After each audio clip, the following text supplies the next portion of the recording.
What is going on, everybody? Welcome back to another episode of the Heroes for Hire podcast. We are back again talking all the week's movie news, entertainment news, and just generally having a bit of a chit-chat about everything to do with film. I am joined as always by my best man, Mr. Sean. Me and Sean, how's it going? I'm good, Connor. I think we should title all of our episodes, "Hey, you should listen to this." Because my God, the interactions on that episode. We need to just every week, I think that's what YouTube does. Like every YouTube thumbnail, you have to have like the shocked face, like, I can't believe this. Yeah, and it gives you no information as to what it's actually about, but it builds mystery. Next week we should just title Sean's dead. No, you've gone too far now in that direction. No, we should just title it R.I.P. and then people have to figure out which one of us died. That actually adds a little bit of mystery. They have to click on it. Oh, that's pretty good, because it could be either of us dying, but then we both start speaking. One of them got shot. Where? We don't know. Is it fatal? Not sure. We'll keep you updated, or maybe we won't. You have to click and listen to it to find out, though.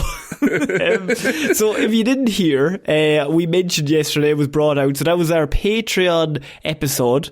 The first 10 minutes was cut and then put out yesterday as a little episode, and all it was saying was that we're taking a little bit of a break halfway through this month, because now it is September, it is. And that is because I am actually having a baby at some stage in this month. I'm not sure the day, it's not decided yet.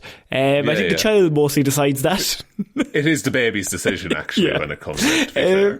But that means that I'm going to have to take a little bit of time off. We're not sure how much, but we're taking 6 weeks, so maybe the start of November, somewhere around there, I should be back. So maybe sometime before the winter solstice. We're hoping to get back before the winters, and when I come back I want 200 5-star reviews. That's your gift to his child, folks. Yeah, you wouldn't want to disappoint my child, would you, guys? Please. Guys, come on. Just to preemptively tell everyone that, so this is I don't know what's this episode, this is our second last week then, by that logic. Yeah, so there'll be one more week of shows and then the break begins, but we want to give everyone a bit of a heads up. So we have a lot of catching up to do in terms of news by the time I get back. I mean, hopefully nothing big happens. Hopefully Batman 2 is still on again. Yeah, hopefully Blade doesn't come out. Imagine if Batman 2 got cancelled and we weren't doing the show, but everyone could just hear me in the distance going, "No!" Fuck! The child's just about to go to sleep. I just start screaming. So look, that is we're just want to let everyone know, if you didn't listen to yesterday's episode, and we're all very excited about it, not about the break, but you know how it is, like, it's I mean, who cares about movie news? The baby is pretty exciting, folks. And we're going to call it Sean Jr. and it's very exciting altogether. Boy or girl? So Sean Jr. Hey, look, that's what my parents did. So, if this is your first episode, a weird time to come in. It's actually kind of it's a vulnerable time. Yeah, if it is your first episode, maybe call it quits. You know, I'd find a different show. So, look, there's a lot of backlog, for sure. There's fucking thousands of episodes if you want to go check any of them. And we have terrible takes with guest things that happened in movies a few years ago and it never happened. You can laugh at us for them if you want.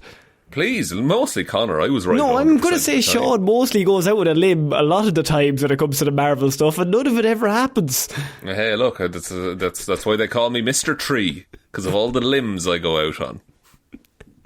Mr. Tree is a shit name. It's like, no, but it's like B.A. Barabbas, but it's Mr. T, Mr. Tree. No, don't worry about it. Keep going. The child is no longer called Sean Jr. Oh no, it's now called Mr. Tree. Imagine me trying to sell that. Mr. Tree, it's a girl. Mr. Tree. Mr. Tree. You know, we live in the future. So look, as I said, if it's your first show, you don't have to do anything. If it's your second or above, we'd really appreciate 5 stars, a like, a follow, a share. As we mentioned, we're currently going for 200 5-star reviews before the winter solstice. Our Patreon episode, by the way, we have a Patreon, and over there everyone is very nice and they support us and they're all absolute legends. And so what's going to happen is probably might not be an episode for September and October, but we'll be back. But so the thing is, because we have a Patreon, this episode is completely ad-free. And because everyone over there supports us and they're all absolute legends, we don't have to try and sell you anything unless you want to buy a baby. No, Conor, stop trying I know, to I have sell the, look, I have the means of distribution. No, Jesus Christ. You have the means and distribution to sell a child. One. Just one. It's a one-time deal. I'll be honest with you, I don't have more than one, so please, nobody... If there's multiple orders, I'm going to have a big of a struggle. Please. Well, that's a bidding war. Now it's a seller's market, you know? The market wants what a market wants, you know what I mean? I'm willing to go in on it. Rules.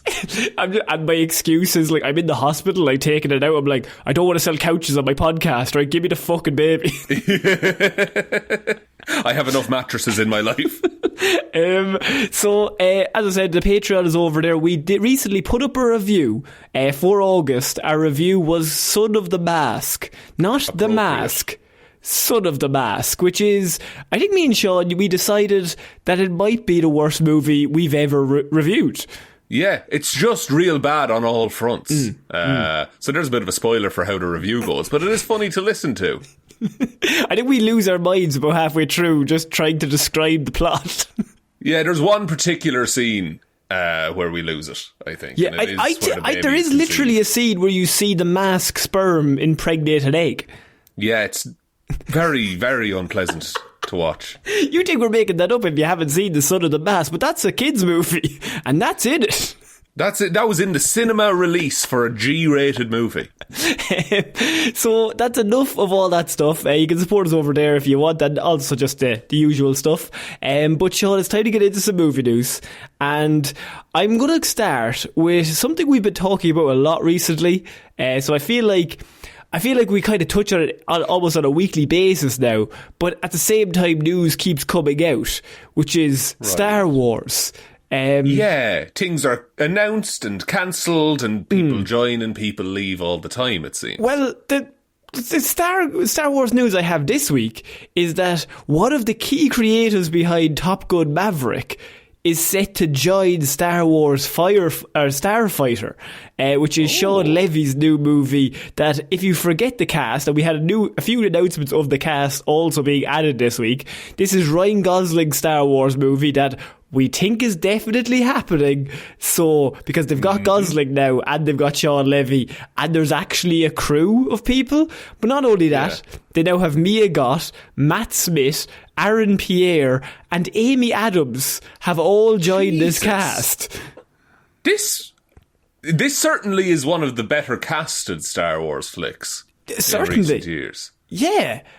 So this is the Claudio Miranda, best known for his work with director Joseph Kosinski. He worked with Joseph Kosinski on Top Gun Maverick, F1 and Tron Legacy. We won't hold Tron against him. Tron's a good movie, it's just Jared Leto sucks. That's true, yes. Actually, no, I take it back, yes. Just Jared Leto's a dickhead, but everybody else is working hard. He's been nominated, he's won a few Oscars for cinematography, he's been nominated a few times. And he will serve as cinematographer for Starfighter, but this is the same guy that did Top Gun Maverick last year, so he loves a fucking cockpit and he loves shooting it. And then, like, imagine Top Gun Maverick in space is what I'm thinking here. My brain immediately was like, hang on, is this going to be good? Because the thing is, Revenge of the Sith, episode 3, first 10 minutes. Space dogfight at the start is the coolest shit I've ever seen. And look, I think that's an excellent start to that movie that falls off the rails very quickly. Very good. But the big ships do be fighting and it's cool. That is pretty cool. So, I mean, this might be... And we have been known, Sean, and you are a big Star Wars fan. You're always on Wikipedia. I know that, and I'm not even being sarcastic. He literally is. Yeah, no, I like browsing. Yeah, he likes knowing things. But I would say we would be considered quite negative with the wars within the stars recently in terms of what they're doing and just things that are coming out and not coming out and stuff like that. In terms of output and how the company is managed. Just everything they've done and everything they've said. Andor's good. Yeah. That's the one thing. It's like an abusive relationship where, like, they treat you like shit, but they did that one date that was just absolutely lovely. Yeah, they treat you like shit, but he's good with the dog, you know? So we have all the negative news that's around Star Wars at the minute, especially with like all of the directors that are doing movies but not doing movies, and we go over it all the time. But this might be the first time in a long time where news about a Star Wars project is coming out, and my first immediate thought is that, oh God, hang on. Yeah. Say that again. It's like that's kind of cool. Yeah. So you're telling me Gosling's involved with Amy Adams and Matt Smith and Aaron Pierre and Mia Goth in a Starfighter movie that cinematography is being done by the same guy that did Top Gun Maverick. Okay. I think I might be a little bit in.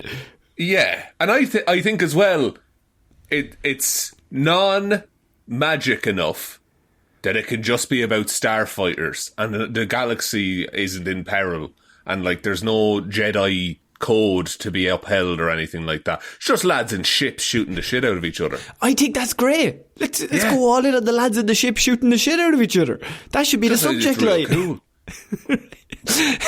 What a Graham Norton couch, the press tour is going to be great. I mean, how did they get Amy Adams to do a Star Wars movie is my question. I don't know, she's an actual good actor. She was in Arrival. That's pretty good. Arrival's so fucking good, man. Fucking love Arrival. If you haven't seen Arrival, go watch Arrival. Now, it didn't win Best Picture that year, but look, we're not going to say anything, but definitely should have. What was it up against? This is the perfect segue for us, Sean. Firstly, why did Amy Adams not win Best Actress for Arrival? And two, why did Arrival not win Best Picture that year? Even though the Oscars are completely pointless and completely made up and they don't mean anything. But simultaneously, Arrival is amazing. Yeah, so this would have been Arrival came out in 2016, so it would have been the 2017 Oscars. No, it was 2015 Arrival, was it? 2016 according to IMDb. Is it? Okay. It is indeed. So I'm just going to quickly look this up. 2017 Oscars. This is vital information. This is how we operate on this fucking show, okay? So it was when Moonlight won, but La La Land was announced by mistake. Tough year. That's a tough year. It's a fucking good lineup, It's actually not a bad year, though, to be fair. Hacksaw Ridge as well that year. That's pretty good as well. Yeah. Manchester by the Sea, that's a bit of a downer. That's very sad. I don't want to watch that. And Best Actress went to Emma Stone in La La Land. I can't really go against Emma Stone, but simultaneously I do have propaganda to upkeep, and I need to keep on the strain of Amy Adams should have won. Amy Adams should have won. Amy Adams not even nominated. Hang on, no way. That's the wrong year, surely. You're telling me she didn't get nominated. I'm afraid not. Isabel Huppert in Elle, Ruth Negga in Loving, Natalie Portman in Jackie, Meryl Streep in Florence Foster Jenkins. What did Meryl Streep ever do in her life? Nothing. She doesn't know how to act. Get in, Amy Adams. Nothing at all. Best Supporting Actor winner, Mahershala Ali. Wonder where his career's gonna go. Isn't he Blade? He's Blade for sure. Also, in the linked picture on Wikipedia, it's him wearing a Blade hat. They went all in on Wikipedia even, but Kevin Feige just how do you make a good Blade movie with Mahershala Ali? You can't. There's no possible way. But look, Blade's loss was Sinners' gain. That's true. They got that entire cast and crew. So, Sean, what are our thoughts on the Starfighter? Is this one of the first times where we're like, this might be good? I'm thinking this might be good. I'm thinking this has potential, Connor. Which are you more excited for? Now, I know you're a massive fan. This or The Mandalorian and Grogu? Well, The Mandalorian and Grogu is an affront to everything I believe in, so I'd have to say it's Starfighter. Even though Starfighter I'm 6 out of 10 on, but the other one I do viscerally hate. Yeah, the other one I want to be the biggest flop in the world just so they fucking learn something from it. Yeah, but what would you... Okay, let's test this theory. Would you watch, and I know there's already been Rogue One, but would you watch an Andor movie?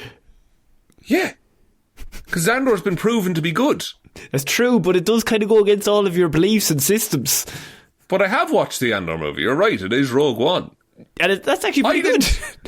I think it's on record on this show back in the early days. is that I thought that making a show about Andor was the dumbest idea in the world. I think I also came in strong on that as well, because I was like, he's really boring in Rogue One. Yeah, so if the evidence just shows that we're idiots, basically. Which I told him at the start, Sean. Yeah. No, this has been terrible takes. Uneducated. Moronic, really. We'll also forget the takes next week and could have a totally different opinion. Really strongly, Sean loves popcorn buckets now. No, that's one thing I'll never go back on. I think they're the worst. So, Sean, we're going to move on to our next piece of news, and this is a bit of news about Daredevil Born Again Season 2. And I have a little rumour for you that might go along with some of our thoughts on. We did a review of that on the show, and that is Mike Coulter is set to return as Luke Cage in Daredevil Season 2, rumour. They said he is set to return, but what they mean is might return. Just fucking would be cool if he returned. It makes sense because they need street level characters they can pull from for their fucking army that they're trying to build. Because this is still, it's MCU. It is in the MCU, but it's like adjacent to the MCU. Yeah, but also everything that happened or it did happen. Yeah. And so then technically Daredevil was in the Defenders. Yes, so the Defenders presumably happened. We're never seeing Iron Fist again. So he's best friends with Danny Rand, is what you're telling me. We got to bring back Danny Rand Iron Fist. I just think that show was real bad, but I don't hate him as Iron Fist, is my thing. I think, yeah. Which is worse, Iron Fist or Iron Fist in the Defenders? Iron Fist in the Defenders is way worse, because Daredevil smokes him in every karate outing that they have. I'm like, you're Iron Fist. That's your thing. You're the best one at this. My favourite is in the Defenders when poor Danny Rand is fighting three thugs and Daredevil is also fighting three thugs, but Danny Rand doesn't immediately win within 4 milliseconds and then walk off and help Daredevil. I like when they trick him into destroying all of the street. I forgot about that. Yeah, right. He just plays right into their hands and punches the wall. Nobody remembers the plot of Defenders. The plot is Elektra from Daredevil Season 2 is like, we're all in this big fucking dungeon and the only thing that's stopping New York falling into a big fucking pit with all these monsters is that wall. And the only way we could win, the bad guys win, is if Danny Rand, and she's pointing at him, you punch that wall. Now, if you were a hero, he's like, well, she can't get through the wall. She needs my magic punch to get through the wall. I'm the only one who can punch down this wall right now. And I don't want New York to be in a big pit with a bunch of monsters, so I think what I'll do is, I'll leave. I'll walk away from this. But no, Danny, brave boy that he is, runs straight at the wall. No, he runs at her, who's standing in front of the wall, yeah, and then throws a punch and she ducks. Because of course she does, you idiot. Because exactly, of course. So they might show up. So speaking of, that's our review of the Defenders. We're 10 years late. But Sean, Luke Cage returning in Daredevil Season 2, I mean, it does definitely bolster the ranks because we know Kristen Ritter is coming back as Jessica Jones. So, I mean, she's pretty good to have in the team because Daredevil Charlie Cox is kind of by himself because he doesn't really have a team other than a bunch of journalists and then 2 cops. Yeah, he's got a lot of like street help, but he needs like actual superheroes. He has a lot of people that get him coffee, but he's not going to have a lot of people to fight ninjas with him. It's very the Naked Gun just constantly being handed coffee. That's Daredevil in this. Yeah, what do you think of Luke Cage joining that? I like it. I think he's a nice addition. I think he's a different kind of fighting as well, which is cool. It's not just Daredevil flipping about and doing weird medieval torture on everyone. Also, just a guy real strong. This is just me, but I really want the scene where Luke Cage fights Vincent D'Onofrio as Wilson Fisk. Ooh, that'd be pretty good. Yeah. They'd have a punch meet in midair. Oh, you know that. And then maybe they'll have the bit where they like do the hand thing and they actually start shaking hands with the biceps. You son of a bitch. You son of a bitch, Wilson Fisk. I think that would be class. Wasn't Mahershala Ali in Iron Fist the show? Was that the year before Moonlight? Hang on, there he is with his Blade hat. Let me just check the Blade hat. Yeah, but isn't he Blade? I haven't seen him in about a decade, to be honest. Cause he's busy. He's busy being Blade. He's in Kevin Feige's basement. I think so. He is. Yeah, he's Cornell Stokes. He's Cottonmouth. I can't believe they got Mahershala Ali for that show. Holy shit! I know. That was 2016. So yeah, and then he had a good 2016. Same year as Moonlight, Free State of Jones, The Realest Real, Kicks. And Kevin Feige's like, how do you like Blade? He's like, yeah, we never seen him again. Fuck Blade. We might. I think this is a good idea. I think any more of the defenders they can bring in is better. Maybe not Danny Rand, as we said, just because I think he might be tainted as a character, just because I don't think people think he's anyway cool. And if he turns up, I don't even know if you'll get the nostalgia pop of, wow, it's Danny Rand. I think he turns up and he's been training with Shang-Chi this whole time, and now he's unreal. Like, he's been training off screen. The problem with Danny Rand, and I'm sure that's a sentence we've said many times, but is that if he does show up, there's not really any risk or stakes, because, like, I mean, he would just punch Wilson Fisk into space. True, but sometimes he can't because he's sad. That would work well in a Daredevil show, because that's kind of his MO as well. It's one of the earliest Hero Zeros I did was Danny Rand on this show. And he got killed by wolves or something? No, his parents got killed by wolves. His parents got killed by wolves, and he killed a big dragon. But his parents dead as shit from wolves. So he can kill a dragon, but not 3 separate ninjas that were just regular street level ninjas. Just a street level ninja. Come on now, come on. They're the worst kind of ninjas. All ninjas were street level. Technically, they were generally true from the farming class. That is true. Yes, Sean. We're going to move on to our next piece of news, and I'm going to say this sentence. And you just let me know how you feel. But we have a new Rocky movie coming out, but it's not the one that you expected, because this one is a Rocky biopic, which is going to be a movie based on how Rocky the movie was made. Okay. I mean, it seems redundant. I don't think you need to make a film of that. I think that's the more interesting thing to just learn about. So the Hollywood Reporter says that the movie will be called I Play Rocky, and it will chronicle Stallone's underdog story behind the making of his classic boxing picture, and has cast Anthony Ippolito in the lead role. He portrayed Al Pacino in The Offer, which was a limited series following the making of The Godfather, and now he's doing Stallone in the making of Rocky. He's got a niche, this guy. He does look like a young Stallone, I will say. Yeah. Now, look, the story of Rocky is actually a really cool story, in that Stallone has like no money, and then nobody will cast him in anything, and then he's like, fuck it, I'll write and direct my own movie myself then. Fuck you guys. There was a really interesting thing with Rocky as well, where they did test screenings and no one liked Rocky because they were like, he's real unkind to like Adrian, and like, why is she with him and all this kind of stuff. So they added one scene where, you know, he comes into the house and he just like scratches the cat.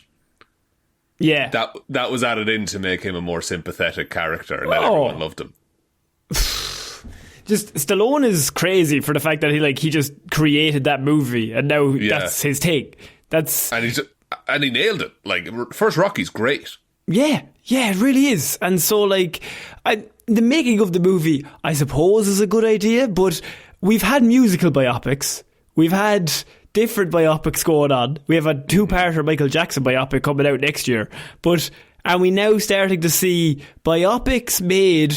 We also had a Tetris biopic, McDonald's biopic. Yeah. Blackberry biopic. Now we're getting how a movie was made. A movie based on how a movie was made. I think it's way more interesting to do these as a documentary.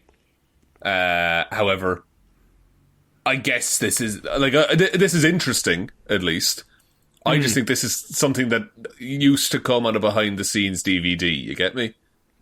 Yeah, I suppose we would then just say, I mean, look, it's a good idea, kind of. Like, I'm sure people will watch it, but the money that you're going to put into this, why not do a new Rocky? Like, and what I mean by new Rocky, I mean like a different movie. Find Rocky. Some young actor who can't be hired, who's trying to just make their own stuff, and just make that. And then you have the next Rocky on your hands. In 1975, they were doing biopics of movies from the 1940s. No, they weren't doing The Apartment or whatever. I think they were just making new movies. So why don't we just make new ones? There's no new ideas, Conor, you see. We ran out of ideas in there was a great comment I read during the week, and it was about like Disney were announcing like Toy Story 5 and like all that shit.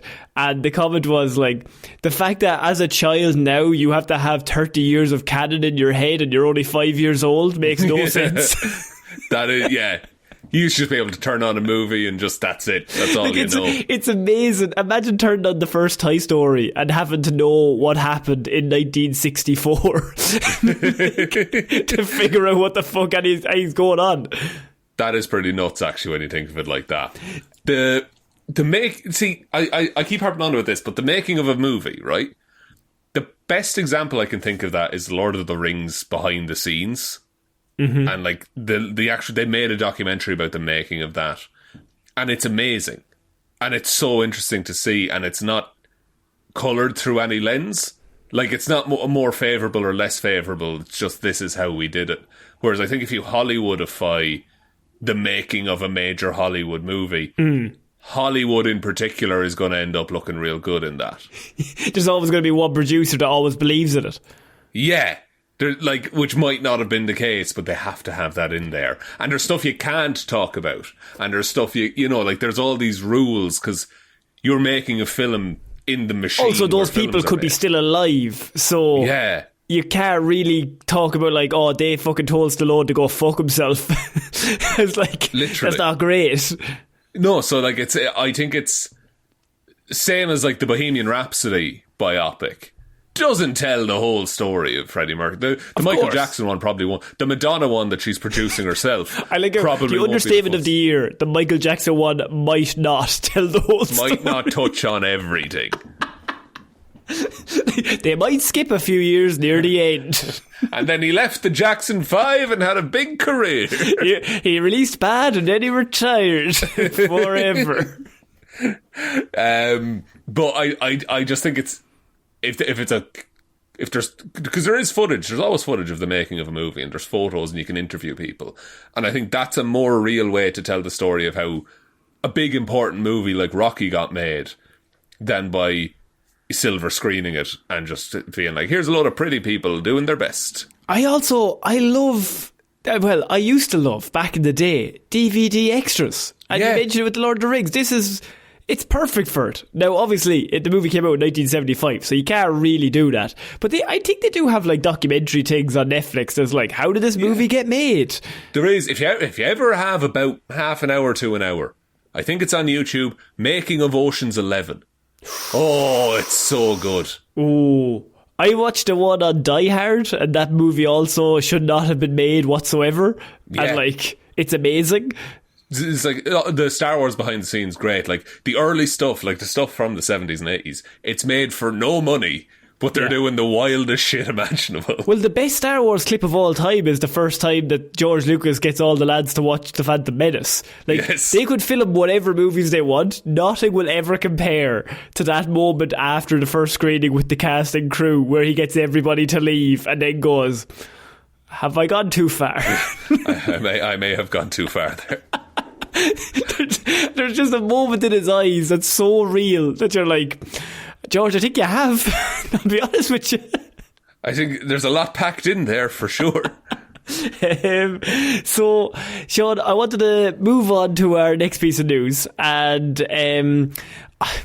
this is one that's kind of it's something that's actually kind of good. Now, we talked about Highlander. There's a Highlander remake, which is a 1980s cult classic, and we know the fact that Chad Stahelski from John Wick is going to be directing it.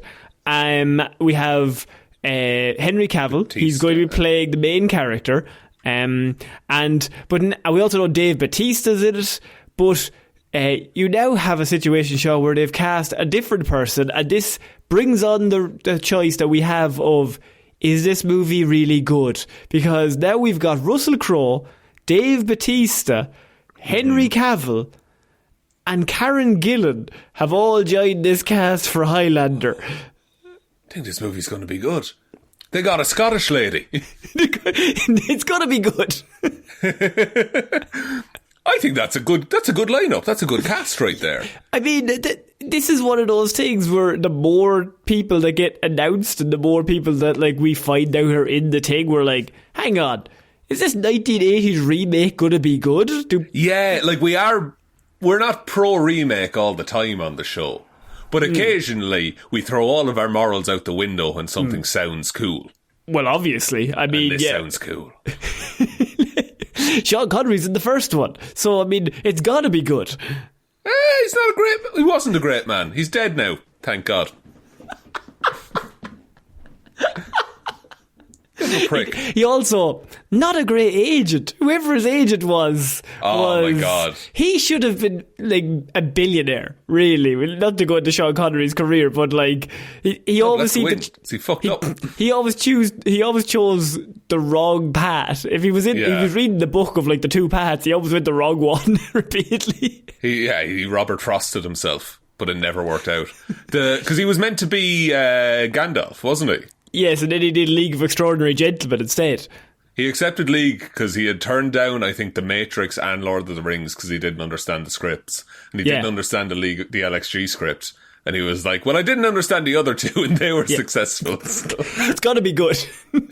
Was that his final on-screen appearance, was LXG? I think he retired after that, yeah. I think that might have been the end. He quit acting. I think League of Extraordinary Gentlemen made him quit acting. And we've watched that on the Patreon, I'll be honest with you. Right call. Yeah. Retire in disgrace. And stop hitting women. Holy shit. People like him as James Bond, though. I don't care. He advocated for beating your wife. Right. Okay, fair enough. So, how did we get there from Karen Gillan as cast in Highlander? He was in Highlander.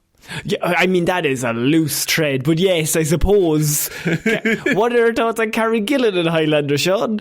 I think she's great. I think she commits to her role. I really liked her in Doctor Who, and she's great in Guardians of the Galaxy. Yes. And other things she's been in that I can't remember. She's in Jumanji, part 1 and 2. She is in Jumanji, yeah. The Next Level. Is the Next Level, is that the other one? It's the second one. It's the second one of the new ones. Welcome to the Jungle's the first one. The Next Level. Okay, right. I'll say Welcome to the Jungle is not terrible. The first one's like, it's solid. It has that Jurassic. It's like the first Jurassic World, where it's like, hey, you're doing something different, but it's kind of the same, and I dig that. Did you also, this is part of my news thing, but I just wanted to ask, did you see The Rock is now like one of the leading favourites for the Oscars next year with his fighting movie? Oh, really? For like Best Actor? Yeah. Jesus. What's it called? The Wrecking Machine or something like that? Yeah. I mean, look, I would love for The Rock to be able to act, personally. I'd love for The Rock to be a good actor. I wish he had figured it out sooner, you know?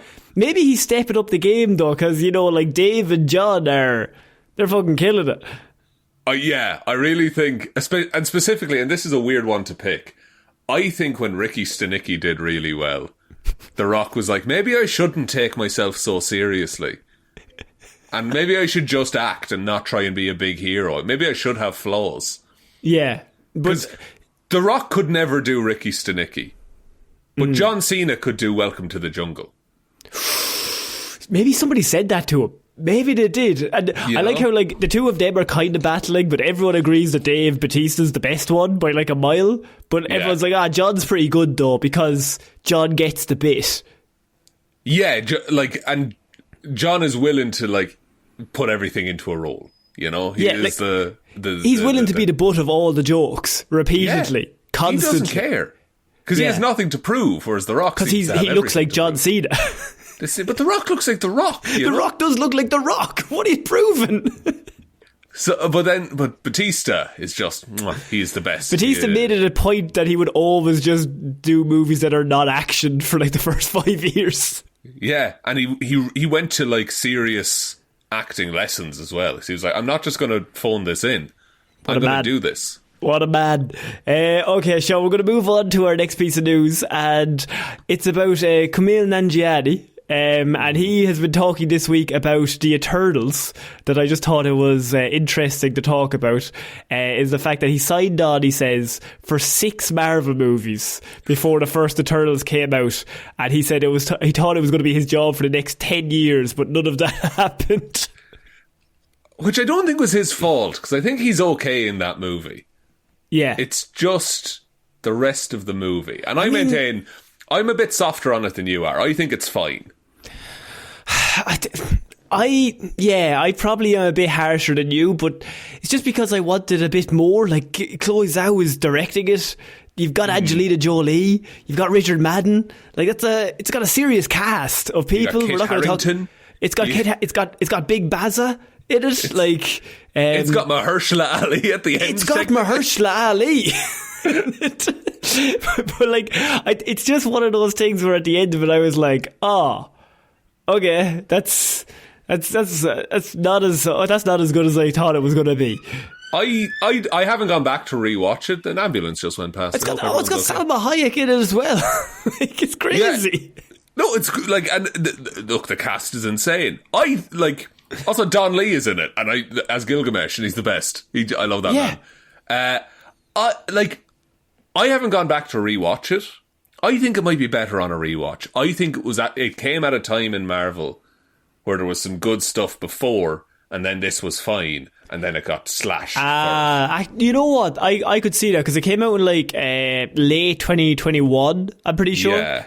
So we had a WandaVision, and we had a couple of things. And also, it was after COVID, so people were kind of coming back out to the cinema and stuff. Yes. So like, I suppose there are some disappointments there, but the question then I got from this was, could you see the Eternals coming back? I mean, he signed up for a 6-picture deal, so technically he's still in the contract, but they're probably not going to exercise all of it. This is the thing. I think Marvel can waive those contracts whenever they want.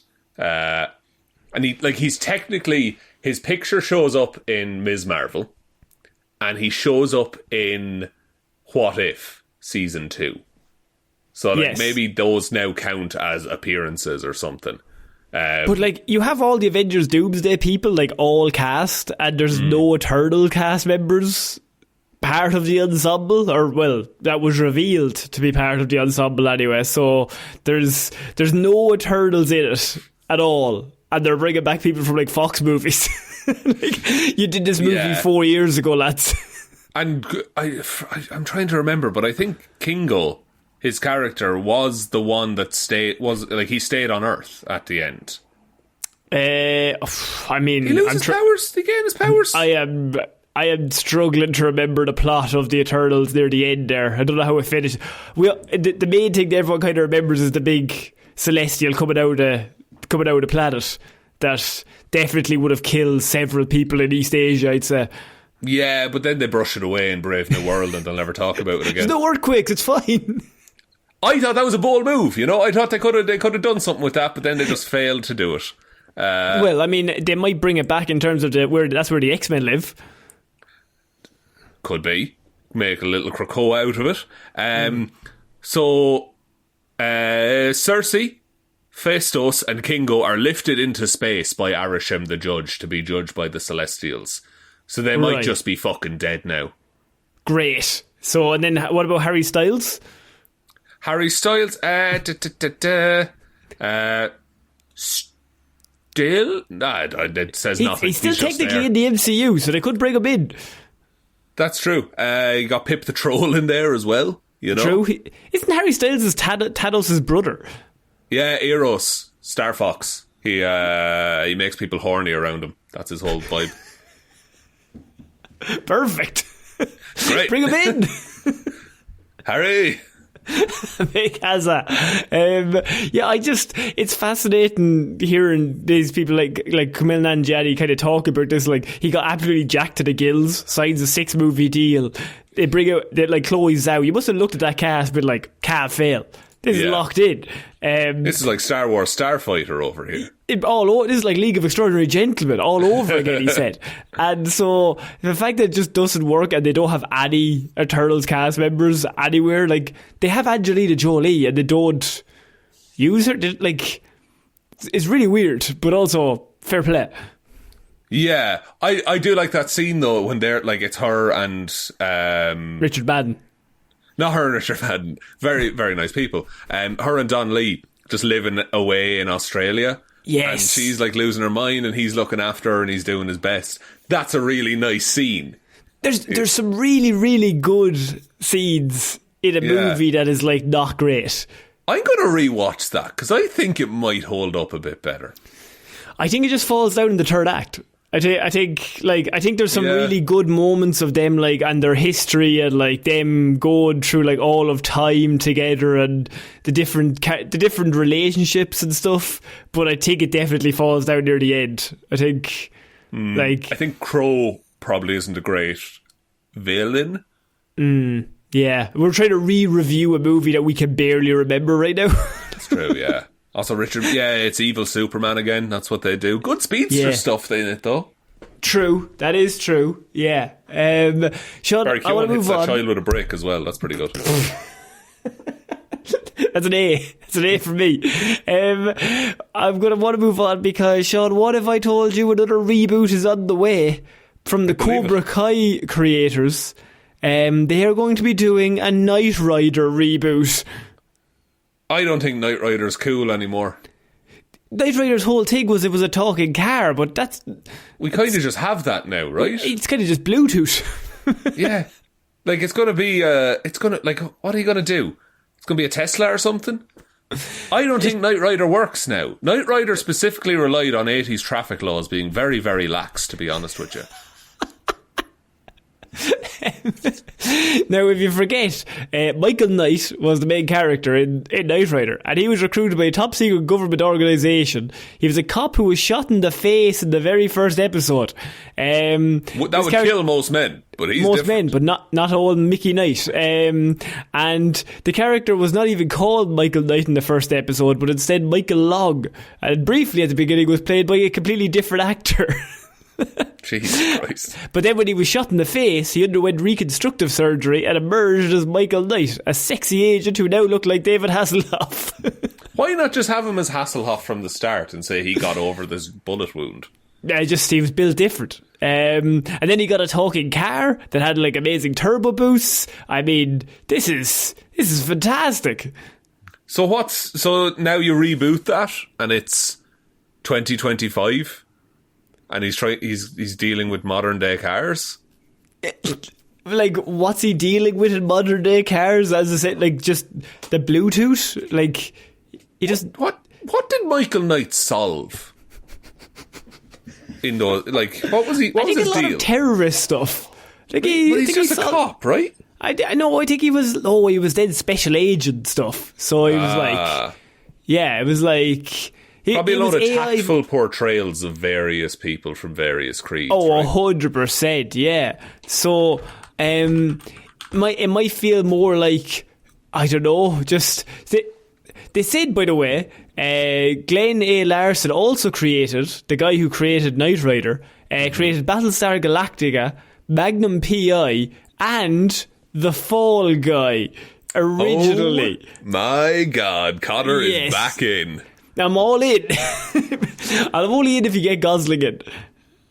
Get Gosling in as Knight Rider? Yeah. No, he's the car. He voices Kit. Oh, he was so good at this as the car. He has the range. What? Okay, let me see. What are some of the powers of Kit? Features. It's got AI. That's big now. Suddenly I don't like it. Go on.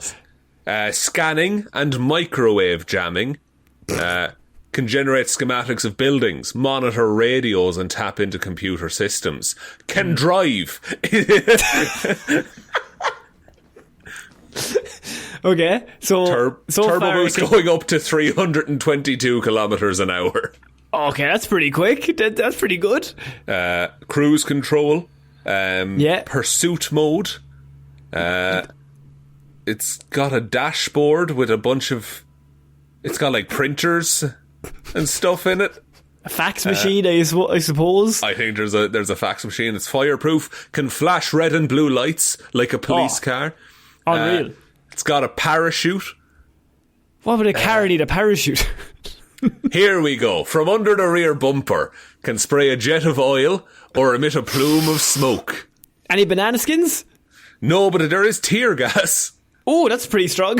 Okay. So it seems to be... So Sorry, go ahead. You could drop it out of a plane, it could parachute into the enemy area and then pepper spray the ball. Remember that A-Team movie where they parachuted a jeep or a jet or a tank? That's Fast and Furious. I'm thinking. Is it really? It's also in the A-Team as well. It's also in the A-Team. Come on now, they use a gun to direct themselves. It's very cool. Yeah. I think Knight Rider. I think Kit. Whatever the writers needed to happen, I think Knight Rider is Inspector Gadget, basically. Yeah. And the car can do anything. I think this might be the hardest one to try and bring forward in terms of what the premise is, because Magic Car in the 80s seems cool. Magic Car now, everyone's like, I can heat my own seats in my car. They also did try and reboot it in 2008, it looks like. Oh, the world wasn't ready yet. 2025 is the year of Knight Rider. And that version of Kit can smell. Turbo boost, of course. A 3D How would printer. A smell help a car? It doesn't say how it helps. He's just able to do it. Then bioscanners to detect health statuses. Like all this kind of shit. Yeah. A 3D printer and a regular printer. Guns. Guns, obviously. Has to have guns. A first aid box. And then a security system that turns the car into a bomb. Okay, so it's going to self-destruct itself. If needed. Like, that can happen. That would be very expensive to replace, though.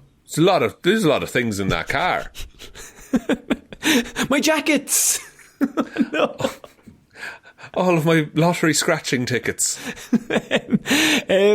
So, Sean, we're going to finish off. Also, Knight Rider, good idea, bad idea? Bad idea, don't do it. Bad idea, that just seems weird. Give that money to something else. Make Mindhunter. Make a different thing, but new. Sean, we're finishing off this week with some news that you might be interested in, and that is the Office star, Rainn Wilson, has come out recently, and he was talking, and he said that he pitched the idea of a Plastic Man movie to James Gunn. Interesting. So he basically said that Plastic Man is his favourite DC character, and he loved him growing up, and he basically wants he's pitched to James Gunn multiple times that he would like to be involved in a production of Plastic Man. Now, he might not play Plastic Man, but he might help write it or be on the production team, anything. He just wants to be involved. That's pretty cool. I like the idea of someone who loves the character writing them. I think that always helps. Now, Plastic Man, have we done a Hero Zero on Plastic Man? I think we did. I think years ago now, but I think we did, and it was he is essentially immortal, unbeatable. Yeah, like he's a god. Yeah, he's just basically undestructible. Like, I think he was blown up with a nuclear bomb once, and then he put himself back together through at the atom level. Yeah, and he's also on top of that, he's like a comedy character as well. Yeah, he's ridiculous. He's like Jim Carrey in the 90s would have been this character.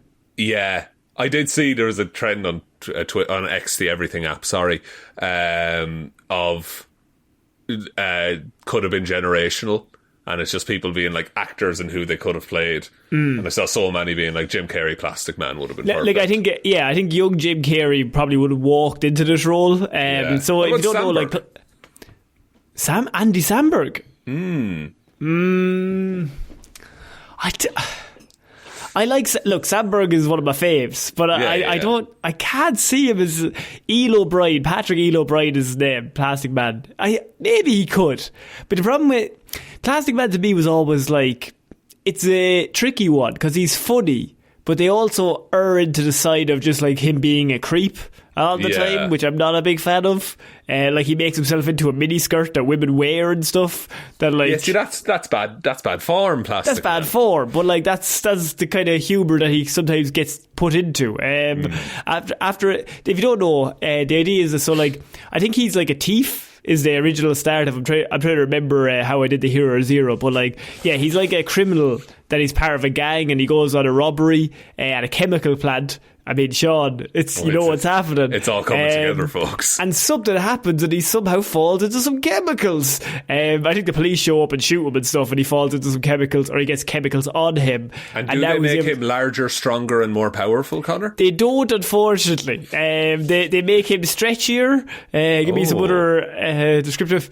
Bendier and pervier. And pervier. Not the pervert fat. Not the pervert fat. Not the Jared Leto fat. So he gained the power to stretch his body like rubber, basically. And instead of becoming a criminal, he chose to become a superhero. I mean, Plastic Man has been around for fucking years. I think him and Robin were created the same year or something, like 1941. That's wild. And plastic was just coming into vogue at the time. Like, I think the idea is just like stretchy man. Yeah. Like, man that can stretch. So Mr. Fantastic, when you think about just plagiarization. Really, when you think about it's Fantastic 1961 or whatever, like Stan Lee was reading just some like stuff. Stretchy man. What if man could stretch?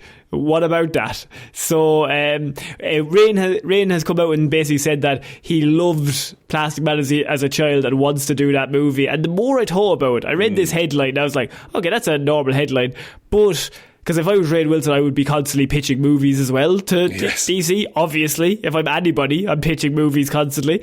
But James Gunn and Plastic Man seem like a match made in heaven, right? Yeah. They're just weird enough, both of them, to work. Yeah. And it is a little bit edgy and body horror-y as well. Like, Plastic Man would be along the same lines of like Peacemaker, of like a movie 15 years ago. People would have been like, that's mental, or an idea that like that's never going to work, and it has to be silly, and you have to get the joke. I have two names in mind for Plastic Man, and they're people that James Gunn has worked with before and could work with again. Go for it. Number one is he might be a bit locked in on stuff. Will Poulter could do the comedy, I think. Yeah, we haven't seen his comedy chops for a few years now that he's big buff Will Poulter. Yeah. You know what? You're thinking like We're the Millers Poulter. We're the Millers Will Poulter, but like buff and plastic, I think could work. I see that. The other opportunity, Pete Davidson. I don't know. He was in the Suicide Squad. He is in the Suicide Squad, yeah, true. He has that, not a Jim Carrey quality to him, but he's done comedy specifically for a very long time. And he's got kind of a malleable face.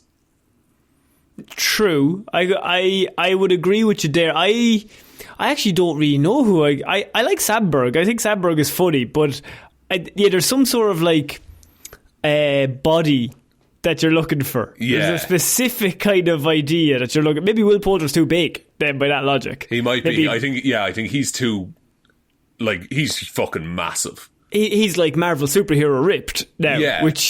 Whereas I think Davidson is like, he's tall, but he is quite lean and strong as well. Who's similar to Davidson that you could get in? Because I think Davidson's already in the DC. I guess if the Suicide Squad counts, yeah, I think he's already been there, so you can't cast him. Who's tall and like stretchy? Who's stretchy? Who's stretchy in Hollywood? Google stretchy Hollywood actor. Stretchy Hollywood actor, you're on it. Stretchy Hollywood actor. Celeb stretch mark photos. That's not what we're looking for. No, that's not what we want. Tallest actors and actresses in Hollywood. This could be the move. It's just going to give us the mountain. That doesn't really help us. This man is 5'10". What are we doing here? Eddie Redmayne. Oh, Redmayne has the body shape. Yeah, that's true. We're looking for an Eddie Redmayne type, I think. Yeah, Redmayne, I can see that. McConaughey, 6 foot tall. McConaughey's he's too big. He's too big. Chris Evans. Chris Evans, he might be locked into other things. Gosling. Gosling's not doing Plastic Man. But you know what, Sean? If it was Gosling, what a casting. That'd be unreal. Yeah, just imagine Gosling. He'd kill it. He'd absolutely kill it. I think 10 or 15 years ago this would have worked. Vince Vaughn. Yeah, 10 years ago. Yeah, 15 years ago he's locked in to do this. Yeah. Then there's like your Idris Elba's, who's already been in the Suicide Squad. Liam Neeson, who is not going to be Plastic Man. Liam Neeson Plastic Man is what the kids want, I think. Bradley Cooper, but he is Jor-El. Superman's dad, apparently. Superman's dad, Bradley Cooper. What about this young up-and-comer David Cornswell? He's fucking massive. He's fucking huge, boy. Do you know who would have been a good Plastic Man is Nicholas Hoult? Actually, that's not bad. Yeah. What about a Liam Hemsworth? You get they got the team you Hemsworth. Army Hammer? Oh no, he's not. We have Hemsworth at home. Larry Hemsworth. I know. Liam might not be bad. To be fair, Liam Neeson. No, Liam Hemsworth. Liam Hemsworth, I think he's leaner than Chris, but he's famous enough. He's in my favourite Independence Day movie. Independence Day 2, Resurgence, or whatever it's called. Yes, that's the best one. What are you talking about? My father ever asked me to turn off because he thought it was shit. has no respect. Sean, I think that's it for this week's movie news. What a week. Would you like me to take us out, Connor? Yeah, sure. Also, tell us who you think should play Plastic Man. Yes, in the comments please. below. Sound it out. So thank you everyone for listening to this episode of the Heroes for Hire podcast. We will be back. We're back with Weirdos for Hire on the other show, and we'll be back on Friday with an episode of Hero or Zero. Big thank you to everyone over on Patreon, patreon.com/Heroes for Hire podcast. Link to that in the description. Twitter's at Heroes for Hire. Oh no, we got to do shout outs. Sorry. Shout outs go to Róisín and Baby Ben Palmer, Ryan, Komatsu, Dozer, Enthusiast, Evanson, Waffles loves you and hopes you have a nice day, David Clarke, Dominic, Anna Sharkfoot Hjelmroos, Danny McLaughlin, Lordsmish, Michelle Browne, Frost, Ed Ball, Conor and Lorraine are glad they released the Luthor Cut. Russ, just reviewing my notes from the last show, what is it that happens when I take a full cock to Liverpool-Parfitt? I can't remember what that was about. Yeah, no, I vaguely remember this bit, but I'm not sure. I'm sorry. You want to be fully cocked in Liverpool? I think that's it. Yeah, we're going to go fully cocked to Liverpool. I don't know. Take two, just in case. Yeah. Thank you to Jackson Brueheim. Liz had a few too many on St. Paddy's Day and tipsily subscribe to the Patreon. Ciara Lawler, Judge Leahy, Champagne for my real pains. Champagne for my real friends, real pain for my sham friends. Johnny Ray, Jack Markham, Hunter Harvard, the Texas Ironman. Lisa is auditioning for Cool Runnings. Check me out. Justin, we named the Monkey Jack Bowman, Joe Reid, John NeSmith, Ted Sullivan, Jeff Scroger, Adam O, Charlie Smith, Logan Merriman, and yikes, it's a Yinzer ghost. Thank you all for your support. I really appreciate it. Heading over to the Patreon if you want to support us over there. We just put up the Son of the Mask if anyone wants to hear us talk about that. There is also the merch store, heroesforhire.ie/shop. Twitter is at Heroes for Hire Pod. The 4 is the number 4. Facebook is Detective Divilment's discussion group. Instagram is Heroes for Hire Podcast. Blue Sky is Heroes for Hire Podcast. And the best way to ever about the show is to tell one human being that we exist. Just a one, please. I think that's about it, Connor. I think so. So I've been Conor Lorraine. I'm Sean Mean. I shall see you next week, guys. Bye. Bye.